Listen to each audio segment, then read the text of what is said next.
Rise and grind, everybody. Welcome into the early line right here on the Sports Grid Network for Wednesday, August 31st. And yes, August 31st, which means tomorrow will be September 1st. Week 1, NFL on the horizon. Week 1 this week in NCAA action after Week 0. Today, it's Donnie Rightside. It's Joe Ranieri to break it all down. Joe, thank you for coming on the show this morning with us. Let's have some fun.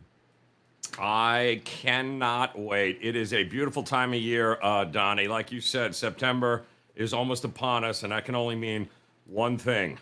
It's 3 months to Christmas. My goodness.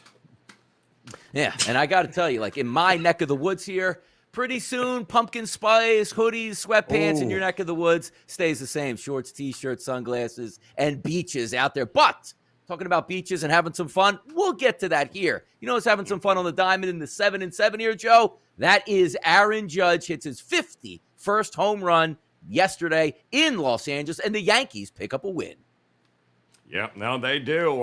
Can he get to 61? I happen to think so. He's going to have a stretch here, I think, where he's going to cut into this lead by half over the next couple of weeks. And then the fun is going to begin, Donnie, at the books.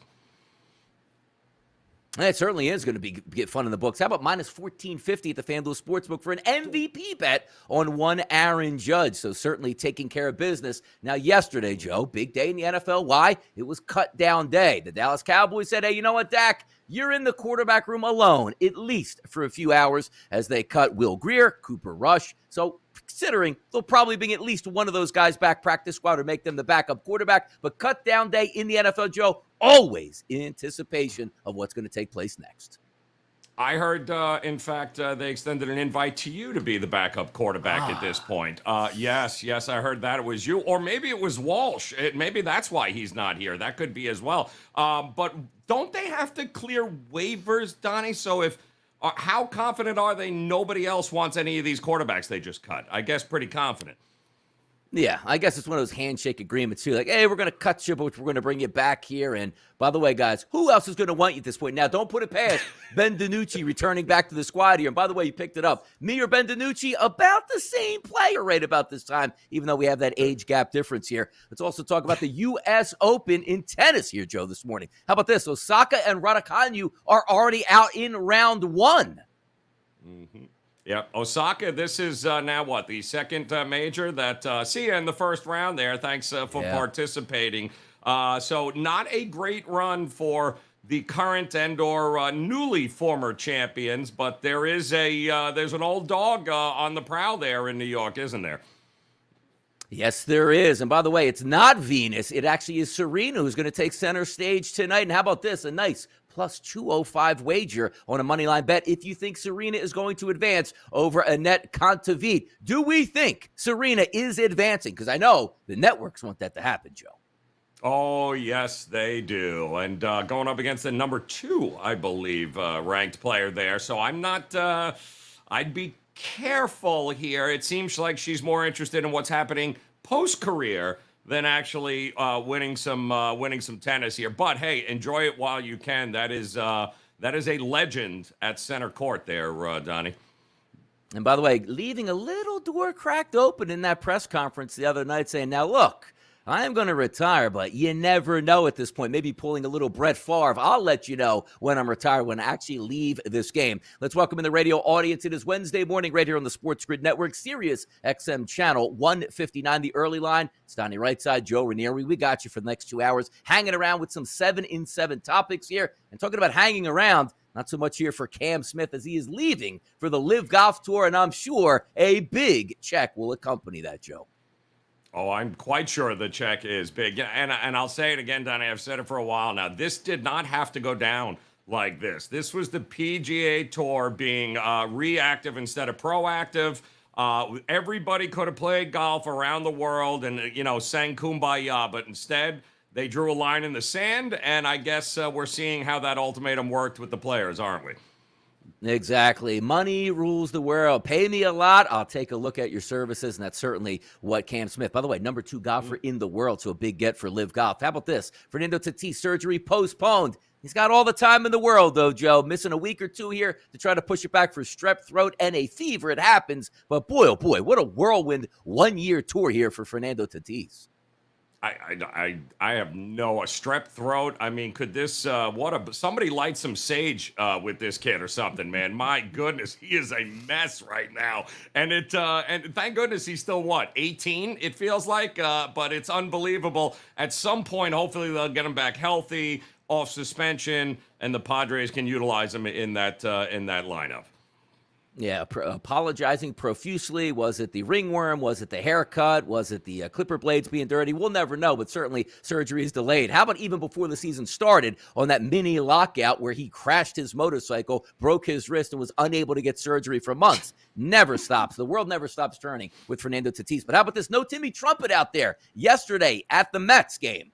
Dodgers, hey, look at this. Diaz going to come in to close the game out. Not so fast. So maybe we have to make another night for Timmy Trumpet to come out and close that one out, Joe. I know he's hoping. He had never been in a stadium that big. A 40-year-old trumpet player. My goodness. It's a little different than playing in the bathroom, Donnie. It really is. The acoustics are different. Yeah, step up to the plate here. Come on, Mets, close him out so we can get Timmy Trumpet out there partying out at Citi Field. Well, as I said, we got you for the next 2 hours. Off to a banging start here on the early line. Stay tuned. Why? The night in Major League Baseball is next.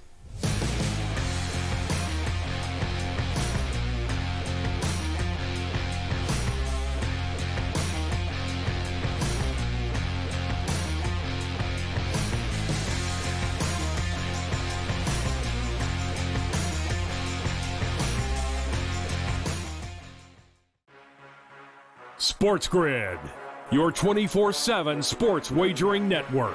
In the landscape of college sports, some things remain the same. College football today. Of Alabama in winning SEC championship. It's the island of misfit toys. Fantasy sports today. You have to understand that. Can they survive those first 4 games? They can go 2-2. Pro football today. This franchise, they are comical. Now, I'm not making light of the injuries. This is a brutal rash.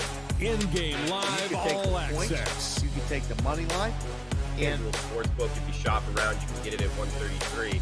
But that's my best bet on the night, Joe. So that's the one I'm going big. In-game live, prime time. Feeling a bit nostalgic. I'm going with an international, Jason Day and Sergio Garcia. But boy, you want to give me 8.5 points with a desperate team facing elimination? Get the winning edge. Only on Sports Grid, your 24/7 sports wagering network. The early line. Going for 50 home runs now with still a lot of room left here. The player special is out there. Over 61.5 home runs is plus 285. I know the Yankees lost, and yes, that matters. But Aaron Judge is just having a special season. 50 is a huge marker number there. He gets that last night. And then we're trying to take a look at where that's going to be in the future. 59.5 would be up next because 60 is the big marker. Only on Sports Grid. Fantasy sports today. His ADP somewhere around the 8th round. He's a borderline starter for most in fantasy football, but I tend to agree with you. I think that of that range of quarterbacks between like 10 and 15, he seems pretty safe.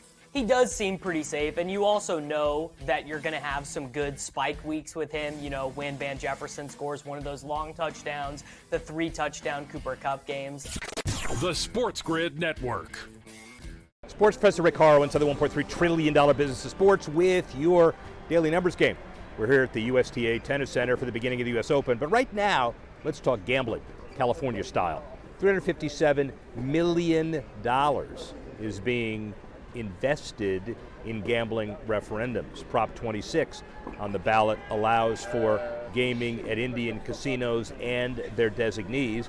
Prop 27 will allow remote gaming by the big guys, the FanDuels and DraftKings and BetMGM and otherwise, as long as it's in concert with the Indian tribes and Indian casinos. I think people behind me are rushing to the polls. Don't you see them? But the bottom line of this is, if California's spending all of that money, including the politicians who are spending the money on the homeless and infrastructure before it's even approved, you can bet there is a special significance to this approval. Looks like California will be added to the roster. Sports Professor Rick Horrow, Daily Numbers Game.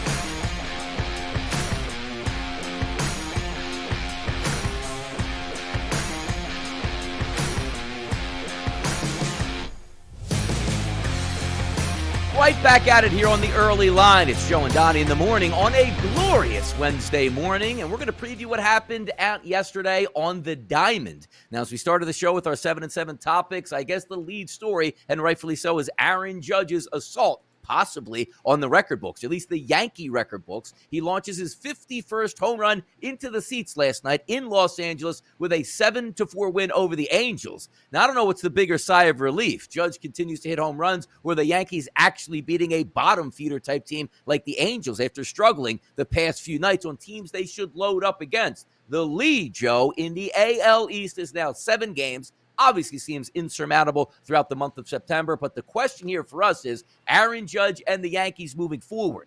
We saw those bats slow down a little bit over the past month or so. Do we have any issues with the Yankees at this time as they careen towards the playoffs, Joe? I don't think we have enough time for the issues I have with the Yankees right now and what they have done in the second half. I mean, you want to talk about a tale of two halves here, Donnie. This is a shell of the team that we saw in the first half. To have a 15-game lead at the break.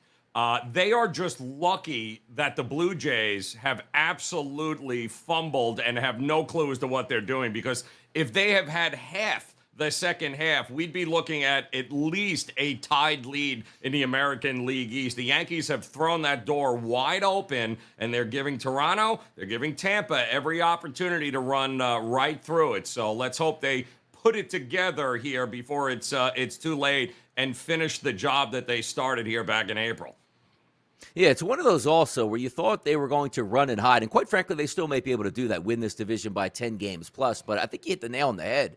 They're lucky a team behind them. Like, the Braves keep trying to trace down the New York Mets by playing good baseball. They seem that when they got into that malaise, if somebody else would have got that hot streak, 9 out of 10 games, to really cut into that lead, let's just say from 10 games down to 4 games or so, would have been interesting to see how the Yankees rebound. Going through a little bit of struggles there at the plate as well as some pitching arms that you got to get rested up for the playoffs. But Aaron Judge, we'll see if he can get to that 60 number. I got a topic coming up at the end of the segment, and I'm going to ask you that same question where we think Aaron Judge might wind up. Now, talking about thinking about winding up and getting to the playoffs, Joe, the Guardians, a 5-1 win over the Baltimore Orioles. Sensational pitching performance by that staff. Guardians 5, Orioles 1. One hit the Baltimore Orioles. The little engine that could, Joe. So looking at this game overall, the Guardians sit in a position to make the playoffs. The Orioles trying to fight, but they see that grip slipping just a little bit here over the past couple days.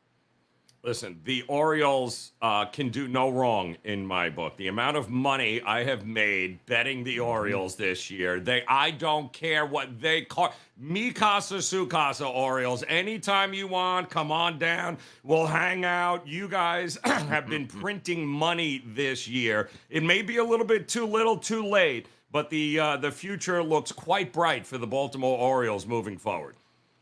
And by the way, you're taking a look at the Orioles, right? And I guess the best word is mi casa, su casa, house money as well, however that translates, because this is a team that we would have thought in April, they're going to battle for the bottom of the barrel in the AL East and maybe altogether, Joe, in the AL combined or even Major League Baseball. So this team is playing with house money at this point. Let's see if they can finish the job, because even though they might think on the field they can win it, the front office didn't think so and helped them out much at the trade deadline. Let's see where those Orioles wind up at this point here. Now, talking about me, I'm in the Philadelphia area. I'm a monster Philadelphia Phillies fan. A few days ago, Joe, hey, look at this, man. Headed to the playoffs. Bryce Harper's back. We're playing the Arizona Diamondbacks. Should be an easy series win for those Phillies. A few days later, and 25 runs on the board from the Diamondbacks, which included a start from Aaron Nola.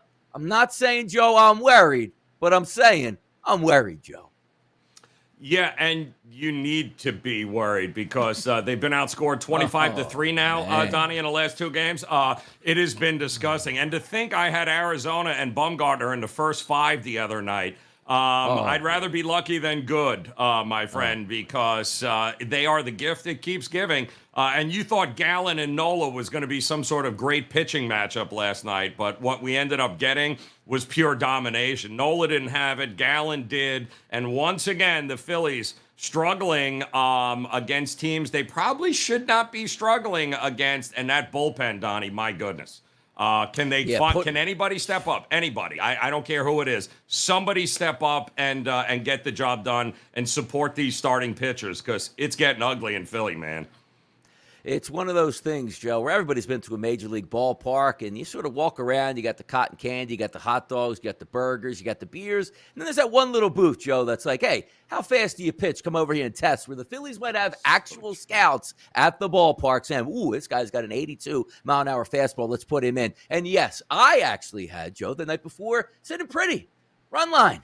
First 5 innings with the Philadelphia Phillies. 7-0. Headed into the bottom of the 4th inning. One of the easiest bets I've had all season long. How did that lose? I don't know, but it lost. And all I can say, Joe, is that's baseball. But for me, being a Phillies fan, my perspective of, hey, look, we're finally beating the teams we're supposed to beat, along with challenging the top division opponents. We're right in the toilet here against the Arizona Diamondbacks. We'll see if the Phillies can bounce back. But how about this one? I guess all eyes were on the Big Apple yesterday with the New York Mets and the Los Angeles Dodgers. Talked about Timmy Trumpet coming out to see if Diaz would close out the game. But the one thing is true. A team is over 50 games over 500, Joe. They're a pretty good ball club, and you shouldn't count out the Los Angeles Dodgers in any environment, even if they're just bringing random guys to the mound at this point. Yeah, they really have been absolutely phenomenal. But you know what? Listen, so have the Mets, and you mentioned it earlier, Donnie. Atlanta has been on their tails. Atlanta and the Dodgers, something like 56-22, 56-23 since June. They have been phenomenal. But the Mets, you know what? They've been pretty darn good, too. I think this is going to be an interesting series because after this, Donnie, the Mets' schedule in September, very favorable. Doesn't mean they're going to win them, but they certainly should have no problem coasting and holding on to that lead in the East. But who's going to catch the Dodgers? The answer, nobody. Mets needing momentum into the playoffs so they can line up DeGrom and Scherzer against whoever some of those upcoming games will be. Now, let's take a look at the St. Louis Cardinals. The night before, treated me very kindly. Last night, went on Game Time Decisions with Gabe and Cam, and I said, look, guys, you want to take St. Louis first 5-run line, game run line, St. Louis team total for the game because St. Louis will get that. And lo and behold, Dunn goes out there and pitches well, and the Cardinals get 1 run. How about that? Cooling off the Cardinals. I didn't see it happening last night. No, nobody saw it happening. And an under at the Great American Ballpark. What the hell was that, Donnie? Like, what is going on here? You know, the Reds did their part and scored 5. Where were your runs, Cardinals? I mean, you crushed us here last night. But Hudson wasn't great. Actually, he was downright putrid. But all is well, I think, in St. Louis, given the fact that, Milwaukee can't win, and they can't beat Pittsburgh. So we're good. You're all right. You got away with one there, Cardinals. You got away with one. Being comfortable. And I always like to say, Joe, give me that crystal ball. You tell me the Reds got 5 runs in that game and it didn't go over the total. You got to be kidding me. Let me bet my house would be homeless today because, as we said, the Cardinals only got 1 run. Quick updates here. The FanDuel player specials here. A fun market to bet into. Chasing history. Why is 61 big? Well, Roger Maris was pretty big with 61 home runs for the Yankees back in the day. Aaron Judge is chasing that at the FanDuel Sportsbook today. A plus 184 price if Aaron Judge goes over 61.5 home runs. Does he get that done, Joe? I absolutely think he gets done. He's tied right now with Maris through this amount of games, 130 games, somewhere along those lines. He's got 32 games, I believe, left. And as you can see, I don't think he's going to have a problem doing it. I mean, hell, if Maris can do it, I have absolutely confidence that Aaron Judge can get to 62 and break the record in the next. It's only 11 home runs, Donnie, in the next 32 games. I think he's got this. Heat up. He plays in the Bronx. And also, a quick note here, Albert Pujols also on the FanDuel Sportsbook to hit 700 home runs, which, yes, means over 699.5. That's at a plus 490 clip, down from about 10-1. Quick thoughts on that one, Joe? He's doing it. I think we're going to have a race here to history between them both as this season grows to a close here, my man. Look at that. Don't close your eyes on the Major League Baseball season. We still got September and playoff baseball. But you know what? As they say, the first cut is the deepest. The NFL made their cuts. Come on back as we analyze it.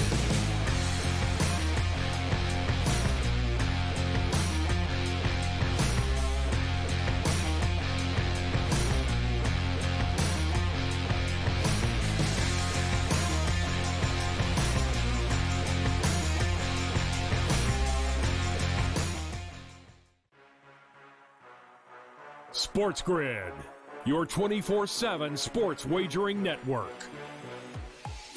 They played last less games. The early Take a look at the top 4 seeds here in the Big Ten. They're going to play less. Rodgers The morning after. We saw movement in the marketplace like Orlando Fantasy Magic. sports The Cleveland today. Cavaliers are a little thin as well. Newswire. Minus 160 favorite on the money line today for Arizona. Pharrell coast to coast. That's where they win cups. They win Stanley Cups over there. Give me the Game Penguins. time Kind of decisions. bizarre when you consider, like, everybody is out for the Warriors. In-game live I all like access. I like Vandy against Bama. I think Vandy can win the game, take a 4.5. In-game live, prime time. The PGA champion. In-game live, overtime. done before the final bet. Get the winning edge. Only on Sports Grid. You might be the next daily fantasy millionaire. No matter what you watch or where you play, learn from the world's best DFS players. Lineup building tools, expert projections, and advanced stats change the way you play the game. Dominate the competition. DailyRoto.com, the player's choice. The morning after. How does Chicago respond in Game 2 tomorrow against Connecticut? They just got to get better overall play offensively. Only held to 63 points. Obviously, Connecticut is a really good defensive team. And if it wasn't for Candace Parker, folks, with 19, 18, 5, 4, and 6 blocks, that would have been a double-digit home loss. They got to get better play out of Allie Quigley. The Sports Grid Network. Fantasy sports today. Cooper Kupp is one that I tend to doubt, Davis. Why do I doubt? I look at huge numbers in sports for anyone and say they can't do that again. Cooper Kupp is a phenomenal player. He's got multiple 1,000-yard seasons under his belt, 1,200 yards, 10 touchdowns. A little bit of a downturn for him in 2020. Then the team trades for Matthew Stafford, and far and away, Cooper Kupp was the biggest beneficiary. The Sports Grid Network. The early line. Is that what we're seeing here right now? A fade of Taijuan Walker despite being home here against the Dodgers? That's exactly what we're seeing here, because if you take a look at Taijuan Walker, who we expected many more bigger things here in 2022 than we've gotten out of him, particularly over the last 30 days, which seems like you're right. Every time Taijuan Walker's start comes up, we sort of try to fade that way or say, oh, maybe it's a chance for the game to get over, or at least for the other team to get some base hits here. Only on Sports Grid.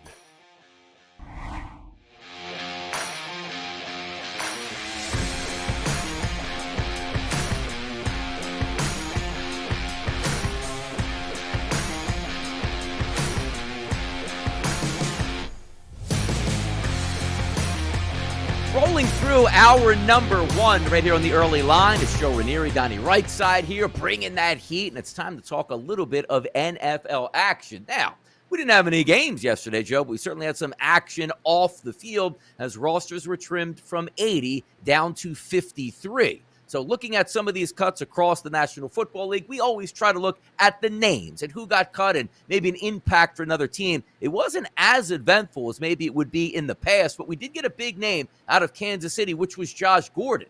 And I know we were talking over the break here. Josh Gordon, how about this? That young 26-year-old, who's he going to latch on to next? But we forget how long, Joe, this guy has actually been around. Josh Gordon cut from Kansas City. Major surprise? Or what's your thoughts on this one here? Thoughts were, and I read this morning, I'm like, he's 31? Like, what happened here? I cannot believe it. And we were commenting on, like, what could have been for this guy. Had all the talent in the world, came up in the wrong era, right? Couldn't get away from the marijuana, and if he would have came 10 years afterwards, Donnie, we'd be talking about a totally different Josh Gordon career right now. But it doesn't change the fact that Kansas City, what are you doing for the wide receiver position exactly? Because I thought at least he'd be able to pick up, some of the slack that Tyreek Hill has obviously left, taking his skills to Miami. So what exactly are we to believe the Chiefs and the wide receiver position are going to be? He at least, last 3 seasons, he's got some familiarity with Andy Reid and Mahomes and but now he's gone. Doesn't mean he won't come back, but he's gone for now. I don't know what the Chiefs are doing.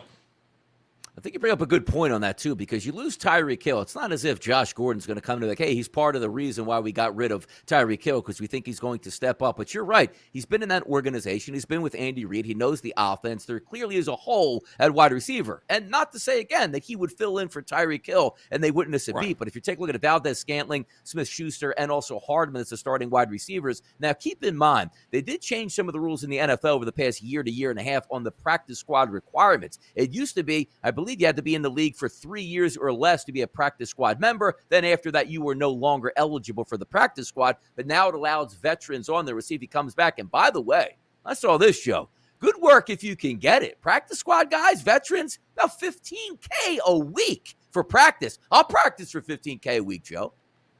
Well, and you'll have battles for the practice squad.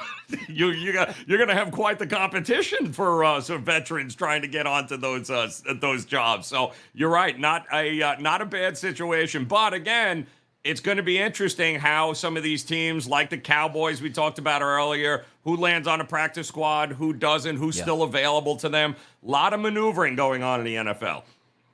Yeah, also those cut lines also go through waivers. So over the next day or two, you'll see a lot of these guys picked back up from their teams because most of the time you see a young guy get cut. We hope to get him back on the practice squad. Over the next 24 hours, those practice squads will fill in and also guys on the waiver wire. So those 53-man rosters, a couple of those guys, Joe, sitting at 50, 51, 52, and 53, still sweating out this next couple days to see if they have a job on the roster. Now, growing up, we'll date ourselves here, Joe. It was always, you want to make some money in the NFL, you want to be a big football star, you make sure you be a running back. Cut lines yesterday, Phillip Lindsay, Kenyon Drake, Sony Michel, and Marlon Mack on the move. No longer that position. You're almost expendable at this point, and there's a lot of talent. One guy moves out, one guy moves in. As we know in the past with New England, Bill Belichick, you can pick anybody off the streets, and if that guy runs for 200 yards the week before, Joe, he might not even see a single carry the following week. Any running backs catch your attention here? This is just the state of the running back now in the NFL. Yeah, I thought Sony Michel with Miami was an interesting cut, one of the first ones, and I went, I get it. I mean, McDaniels he made his bones as the running back coordinator for the 49ers in Shanahan, so he knows what he's got in that room, and apparently it is loaded because didn't he just get a ring, Sony Michel, with the Rams, and he was good enough to help them win it, but... So it's interesting, but, Mozart, and he's got, they paid a whole lot for Chase Edmonds now. They got Gaskin. So apparently he's expendable. I don't think it'll be long before Sony Michel is picked up by another team. Yeah, we'll wait the next 24 to 48 hours. Everybody can use a running back. And again, one of those plug-and-play type positions. Not as if a quarterback comes to your team, has to learn the entire playbook. Hey, look, run left, run right, pick up the blitz here. You can certainly make this team. Now, let's move on to the Vegas Raiders because this is an interesting topic. We saw yesterday Alex Leatherwood was cut. The reason why that's big is this guy was a 2021 first-round player that's going to cost them a lot off the books, Joe, just to say goodbye. As one of the saying goes, it's cheaper to keep her most of the time. It would have been cheaper just to have Alex Leatherwood. Something went wrong, but it is a new regime. Now, I want to preface this by saying the Mike Mayock era in Las Vegas, if we take a look since their 2019 draft, where they had 3 first-round draft picks, Jonathan Abraham, 5th year declined, Josh Jacobs, 5th year on the contract declined, Cleveland Farrell, 5th year on the contract decline, which means there's probably no future on this Raiders team over the next year or two for either 3 of those guys. But if we take a look at Arnett, cut in 2020, first-round pick. Henry Ruggs, we know the situation, cut, probably never going to play football again. And then Leatherwood cut. How do you do that, Joe? How do you have 5 or 6 straight draft picks in the first round, not even basically have impacts on your ball club here, or at least long-term? Yeah, Josh McDaniel couldn't get away from the Gruden-Mayock era fast enough. And matter of fact, just cleansed this entire organization. Whether it was him, Trayvon Mullen, they traded him away. They wanted nothing to do with any of those style of players, kinds of players that they got. Listen, Leatherwood was a high draft pick of Raiders, but it was a gamble at best when they drafted him. They were kind of reaching, which let's face it, that's what Mayock did better than anybody, right? He reached a lot in the draft. So I think McDaniels comes in and they wipe the slate clean and they say, yeah, we're not reaching for anything anymore. You either earn it or you're out of here. And all those guys pretty much gone here at this point. Yeah, it sets the locker room straight because even if, let's just say, you're a first-round draft pick from last year and you're underperforming, if it was under the same regime, we know how GMs work out here in the streets. They're not going to admit embarrassment that they made a mistake. They'd keep that guy for 5 years and try to work it out. Say, hey, you know what? We gave him 5 years, just didn't work out. Could happen to anybody. But 1 year to cut a tie on an offensive lineman in the first round is incredible. I mean, what did the guy do, Joe? Show up at training camp like, you know what? I'm going to practice every other day, and I want veteran days here and there. I mean, come on now. There's a reason why you got cut that quickly. We'll see if he does get picked up because, as we know, offensive linemen, you can find a job anywhere as long as you're just active, to say the least. Let's take a look here at the Philadelphia Eagles. They dropped Harris, a safety, yesterday, which they signed as a free agent 2 years ago, and they make a trade here for Gardner Johnson. So some nice moves by the Eagles. And my Philadelphia Eagles, for once, turn in that corner, Joe. Off-season starts up. I said the Dallas Cowboys probably going to win this division. But as the months came around and now as we sit in training camp waiting for that first game, I think the Eagles take this division. Plus 145 for the Eagles to win at the FanDuel Sportsbook. The NFC East, plus 145 for the Dallas Cowboys as well, Joe. All right, so we both know that the Cowboys are going to beat the Cowboys at some point this year, okay? So let's take them out of the way. The problem with your Eagles is that I feel like I've seen this before. On paper, one should run away with this division, right? They should absolutely have no problems all year. They should be phenomenal. But, Donnie, as an Eagles fan, you and I both know that, looking good on paper and actually executing it could be two different things. So I worry about the Eagles. I'd almost rather nobody had them pegged to win anything, and then let's see what they got. But expectations, they're high in Philadelphia for your Eagles. That's for sure. They certainly are. And also, what else? You got a quarterback back there that could make himself a lot of money if he plays well, or could find himself in another city by next year as the Eagles are amped up once again in the draft with multiple picks to say, don't make us do it, Jalen. We'll do it. We got enough ammunition to trade up and get a legitimate quarterback in the draft next year to carry us into the next millennium. But that's the Eagles updates here. How about some PUP list here? Two big-time quarterbacks here. Byron Jones down for the Miami Dolphins for 4 games, and also Tre'Davious White trying to fight his way back. Who'll be out for the first 4 games. Any issues that we see with these two cornerbacks, because quite frankly, both of these teams, they're going to play big parts when these players come back. Yep. Yeah, and they need, I mean, listen, Tre'Davious White, they need him back, Buffalo, but hopefully they're going to be able to hold that. I believe Elam is the guy they are looking to step up there and make an impact in Buffalo while White is trying to get his way back. But that's big, man. I mean, that's at least 4 games, maybe more. Fingers crossed. I know a lot of Buffalo Bill fans are saying, come on, Tre'Davious, get it going. We'll see you at by game number 5, and all will be well. And hopefully Elam will be able to step up here and hold the fort down while he gets right. Yeah, one of the teams that's probably gaining momentum and steam as we've moved forward here over the offseason with getting a head coach, making some transition changes, bringing in free agents, or I guess by trade there with Tyreek Hill. The Buffalo Bills sit here at the FanDuel Sportsbook at minus 230. The Miami Dolphins are a plus 450 price. That steam that you see down in South Beach, legitimate steam for the Dolphins and the expectations, maybe, Joe, that we're looking forward to here in 2022. Yeah, it's hilarious, isn't it? Great time Super of Bowl year down here in South 72. Florida. Oh, yeah, Miami is great. Let me tell you something. Marino's not walking through that door, and even if he did, we all know how well he did in a Super Bowl run. So the reality is lots still to be determined. I know everyone got all excited down here, Donnie, when they saw the starters beat the third stringers of the Eagles. Settle down, all right? There's plenty of football to go here. And if I know something about this Miami organization and this fan base, they'll be disappointed by week 6. Tua for MVP. Tyreek Hill is going to lead the league. McDaniel is going to be the coach of the year. It's all happening down in South Beach at this time of the year. Quick update here. Shaq Leonard off the PUP list for Indy as well. And away we go into the NFL. You know what? Let's have some more fun with the NFL. Come on back with us right here on the early line.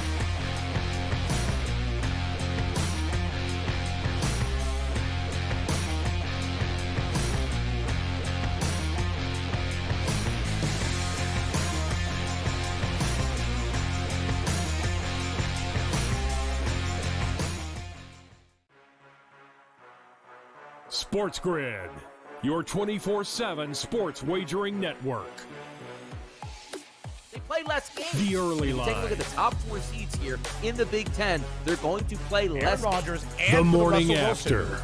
we saw movement in the marketplace like Fantasy sports the Cleveland today. Cavaliers are a little thin as well. Newswire. Minus 160 favorite on the money line today for Arizona. Pharrell coast to PBG, coast. that's where they win cups. They win Stanley Cups over there. Give me the Game Penguins. time Kind of decisions. bizarre when you consider everybody is out for the Warriors. In-game live I all like access. I like Vandy against Bama. I think Vandy can win the game, take a 4.5. In-game live, prime time. The PGA champion. In-game live, overtime. done before the final bet. Get the winning edge. Only on Sports Grid. You might be the next daily fantasy millionaire. No matter what you watch or where you play, learn from the world's best DFS players. Lineup building tools, expert projections, and advanced stats change the way you play the game. Dominate the competition. DailyRoto.com, the player's choice. The morning after. How does Chicago respond in Game 2 tomorrow against Connecticut? They just got to get better overall play offensively. Only held to 63 points. Obviously, Connecticut is a really good defensive team. And if it wasn't for Candace Parker, folks, with 19, 18, 5, 4, and 6 blocks, that would have been a double-digit home loss. They got to get better play out of Allie Quigley. The Sports Grid Network. Fantasy sports today. Cooper Kupp is one that I tend to doubt, Davis. Why do I doubt? I look at huge numbers in sports for anyone and say they can't do that again. Cooper Kupp is a phenomenal player. He's got multiple 1,000-yard seasons under his belt, 1,200 yards, 10 touchdowns. A little bit of a downturn for him in 2020. Then the team trades for Matthew Stafford, and far and away, Cooper Kupp was the biggest beneficiary. The Sports Grid Network. The early line. Is that what we're seeing here right now? A fade of Taijuan Walker despite being home here against the Dodgers? That's exactly what we're seeing here, because if you take a look at Taijuan Walker, who we expected many more bigger things here in 2022 than we've gotten out of him, particularly over the last 30 days, which seems like you're right. Every time Taijuan Walker's start comes up, we sort of try to fade that way or say, oh, maybe it's a chance for the game to get over, or at least for the other team to get some base hits here. Only on Sports Grid.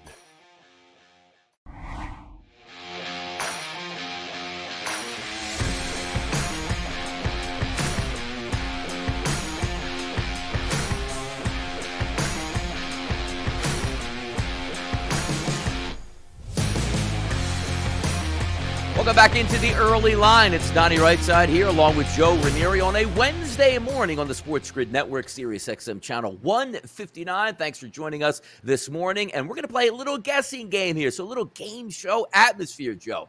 I picked out 5 games this weekend coming up, or should I say next weekend for week 1 in the NFL. And I want to see where your thoughts are at, A, for the game and also for the lines. Let's get to the first one here. 451, 452 on the rotation. This is opening night, mega game here.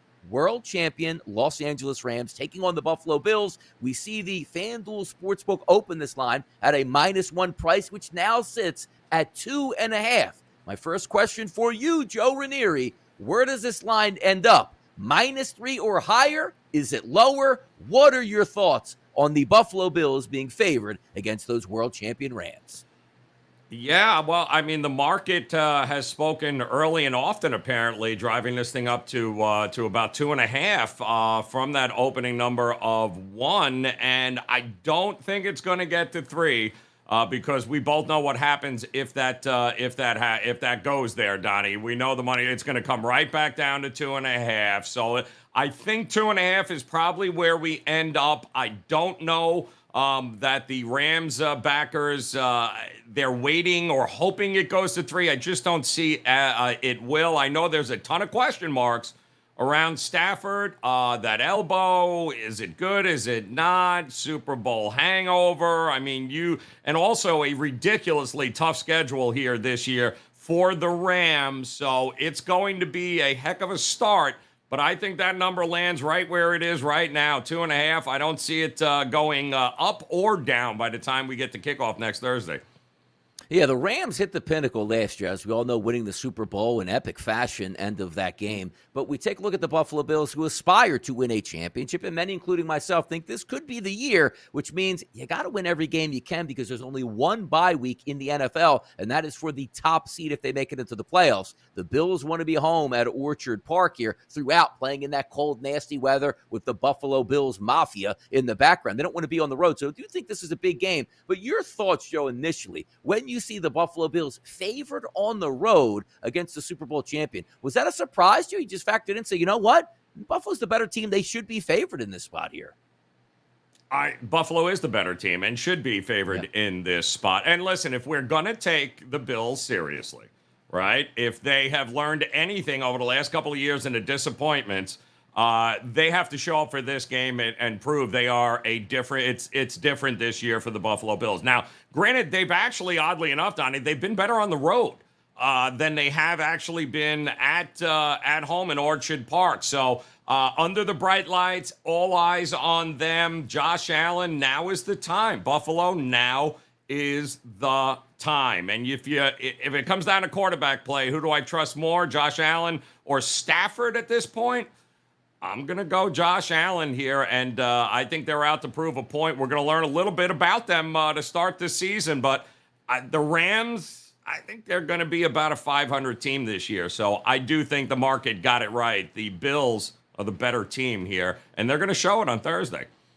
Yeah, the NFL got this one right, too. You can't pick a better opening night for the National Football League than having the Buffalo Bills and the Rams. That'll be fun to watch. Let's shift it over to that first weekend on Sunday. And as you know, the 72 Dolphins are shaking in their boots right now at the thoughts of their own Miami Dolphins running the table with a 17-0 all the way to the Super Bowl. But are we being lulled to sleep by the New England Patriots and Bill Belichick, one of his dastardly plans out here, where he's saying, hey, you know what? Let's have a little trouble in the offense.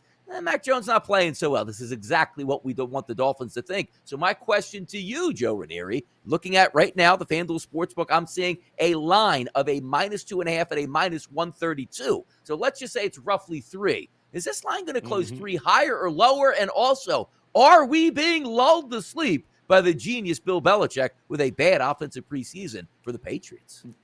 Yeah, what else is new? Yeah, this thing's creeping up as we speak, and I think it will continue to creep up for Miami because, 2 words, Matt Patricia, 3 words, offensive coordinator. Oh, that's 4 words. Bottom line is I got Joe Judge, I got Matt Patricia, I have no Josh McDaniels, I have Mac Jones trying to take that next step. Belichick is going to have to be more involved in his offense than he has in years. And we worry, as good a coach as he is, I do think Miami, they've got better players. The bottom line is they got better players. They're going to be at home. It's going to be, Donnie, and I can attest to this here in South Florida, going to be about 91. There's going to be a little humidity in the air, so advantage Miami, I think, early on in this game and often, but I think 3, maybe. I don't know that it'll get to 3.5, but I certainly think this thing goes off at 3 when it's all said and done. Yeah, we'll see if Tyree can put on a show there in that South Beach opener. That'll be fun to watch it for sure. But another one that's getting a lot of attention in headlines because Baker Mayfield is going to take on his former crew here. Cleveland Browns and the Carolina Panthers. Jacoby Brissett will be the starting quarterback here for the Cleveland Browns. Obviously not Deshaun Watson. And then we see Baker Mayfield coming over from the Cleveland Browns to take the reins here for the Carolina Panthers. This line at the FanDuel Sportsbook, as we're taking a look, is -2.5. So my question to you again, Joe Ranieri, are we closing this in that 2.5 range? Do we see 3s? Because keep in mind, the FanDuel Sportsbook opened this game as a favorite towards the Cleveland Browns at -4 way back and has shifted completely to a favorite now here for the Carolina Panthers. Where do we get this closing number at?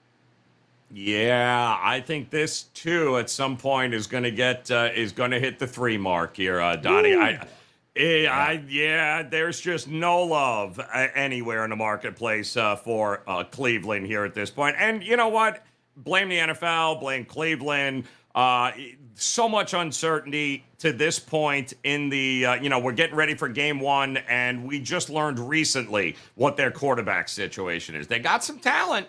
Don't get me wrong, but I think you have a very motivated quarterback in Baker Mayfield going up against a team where I don't care what they say, Donnie, in that locker room, there's got to be some finger point animosity. That not the way you want to start a brand new season here. So I do think that the bettors, certainly the public bettors, as we get closer to kickoff, I think they're going to come in and hammer Baker Mayfield and Carolina. It will get pushed up to 3 at some point.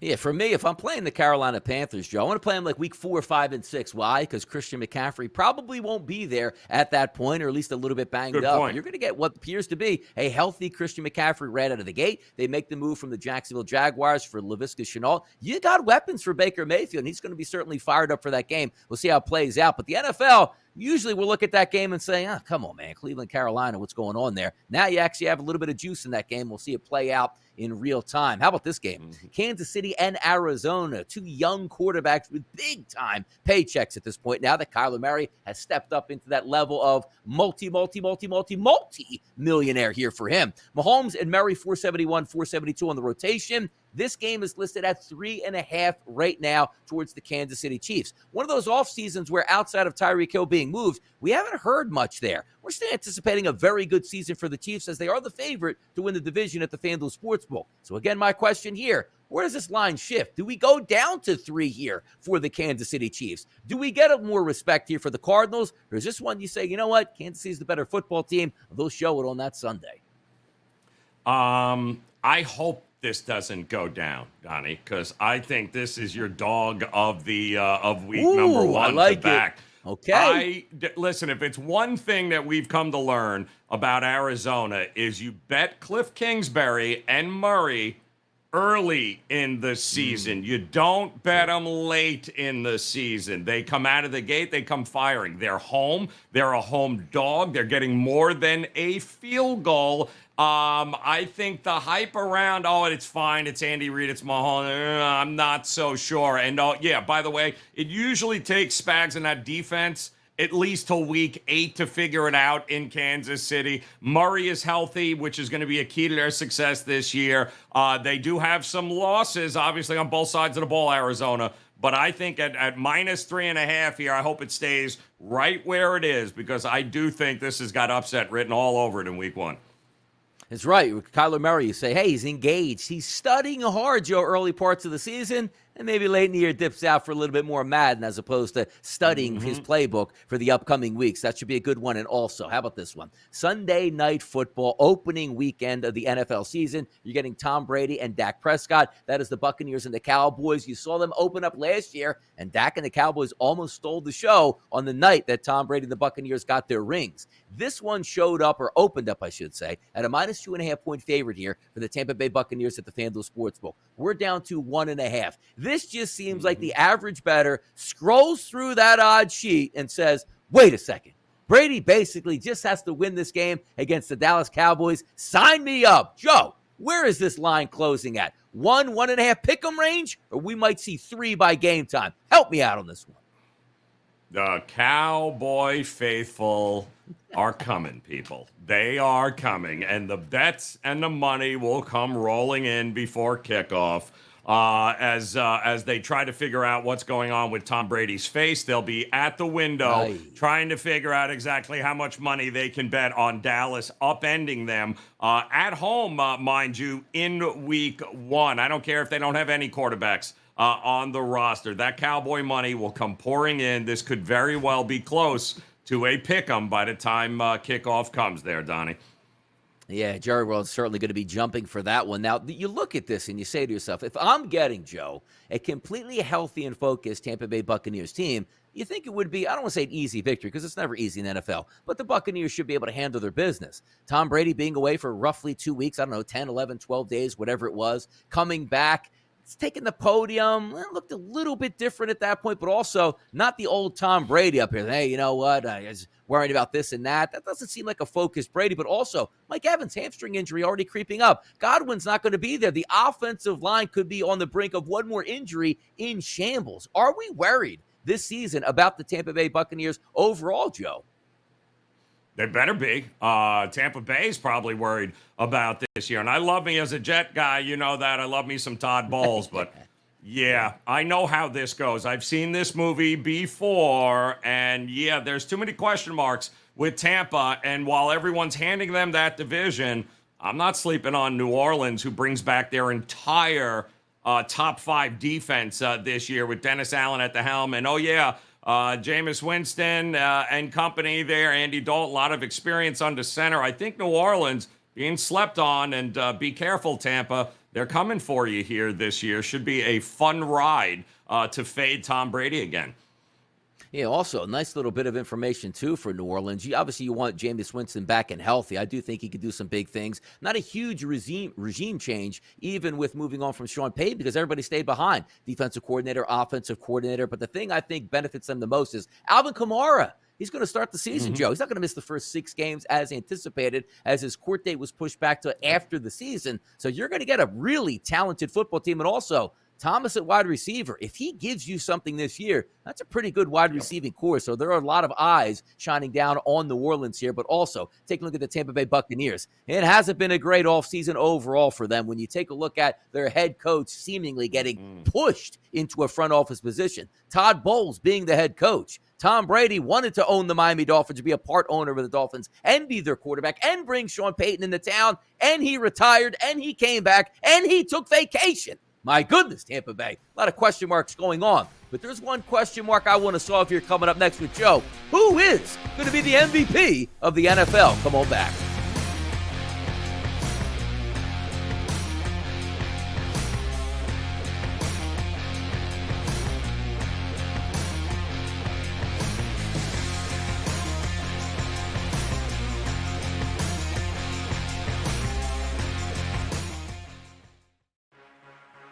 Sports Grid, your 24/7 sports wagering network. In the landscape of college sports, some things remain the same. College football today. Of Alabama in winning SEC championship. It's the island of misfit toys. Fantasy sports today. You have to understand that. Can they survive those first 4 games? They can go 2-2. Pro football today. This franchise, they are comical. Now, I'm not making light of the injuries. This is a brutal rash. In-game live, all access. You can take the money line. And the sports book, if you shop around, you can get it at 133. But that's my best bet on the night, Joe. So that's the one I'm going big. In-game live, prime time. I'm feeling a bit nostalgic. I'm going with an international, Jason Day and Sergio Garcia. But boy, you want to give me 8.5 points with a desperate team facing elimination? Get the winning edge. Only on Sports Grid, your 24/7 sports wagering network. If you want to pick like a pro, you need to be in the know. The future of sports gaming is now, and we take you inside the lines, breaking down all the action and what it means for your bet slip. Turn down the game and tune into Sports Grid Radio. Other networks talk sports talk, but we walk the walk, right up to the window. Sports Grid Radio. Listen free on the Sports Grid Radio app, iHeart, or TuneIn, or catch us on Sirius XM Sports Grid Channel 159. The morning after. What did you make of this decision by San Francisco to retain Jimmy Garoppolo, have him on the roster in the QB room for 2022? Well, what we heard the entire offseason was how the 49ers were trying to shop Jimmy G the entire time, but they weren't hearing back great offers. Now, it doesn't mean he's going to be there for the whole entire season. As you know, it gives them about 2 more months before the trade deadline, and they could actually move him before then. The Sports Grid Network. The early line. Panthers-Browns is a 2.5-point spread now, so the line has moved a little bit. In fact, maybe you can consider it a decent amount, because this was a 2.5 Cleveland line for quite some time, which puzzled us. What we now have, the Panthers laying just under the field goal total here, very low, 41.5.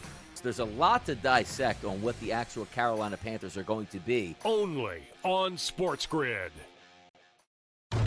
Fantasy Sports Today.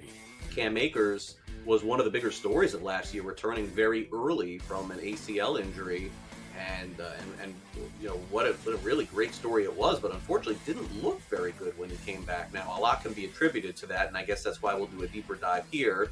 His ADP is 18 in terms of running backs taken. His positional ranking is 18, and overall is going approximately in the 3rd round.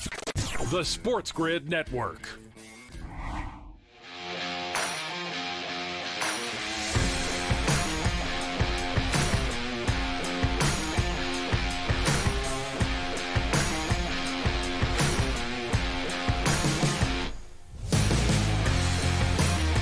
Final quick segment here with the first hour of the early line. It's Joe and Donnie in the morning right here on the grids, continuing our talk in the NFL MVP odds, Joe. Coming up here, if we take a look, Josh Allen, 7-1. Patrick Mahomes, 8-1. Tom Brady, 8-1. Justin Herbert, 9-1. Aaron Rodgers, 10-1 in the top 5 betting markets here at the FanDuel Sportsbook. So my question to you, Joe, it's early. It's week 1.